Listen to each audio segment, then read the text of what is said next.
Hello guys, আজকে আমি AWM চালাতে আসছি। সাধারণত আমি এডাব্লিউএম চালাই না, চালাতেও পারি না, সেজন্য আজকে ট্রেনিং নিতে আসছি, দেখি কেমন পারি। তো ফার্স্ট শটটা মেরে দিলাম আমি, এবং দ্বিতীয় শটটা মারলাম, তবে সেখানে ছিল না সে। এখানে এসে দেখি সে হুকুম হয়ে ঘুরে বেড়াচ্ছে, তো শট মেরে দিলাম, তবে লাগলো না।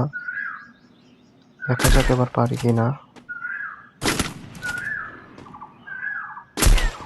শট শুধু মিস যাচ্ছে, দেখা যাক এবার কি হয়।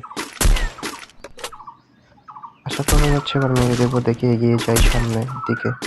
একটি শট মেরে দিলাম, সঙ্গে সঙ্গে বলার সঙ্গে সঙ্গে একটি শট মেরে দিলাম, এবং আর একটি শট মারতে পারলে সে মরে যাবে, এবং আরেকটি শটটাও মেরে দিলাম। তো কেমন লাগছে বন্ধুরা আমার এডাব্লিউএম চালানো? আমার কি আরও ট্রেনিং প্রয়োজন? প্লিজ কমেন্ট করে বলে যান। দেখা যাক তৃতীয় রাউন্ডে কি হয়। তৃতীয় রাউন্ডে একটি শট মেরে দিলাম আমি তাকে, এবং একটি শট মেরে দিয়ে তাকে খতম করে দিলাম। তো বন্ধুরা, যদি ভিডিওটি ভালো লাগে তাহলে সাবস্ক্রাইব করুন এবং লাইক দিয়ে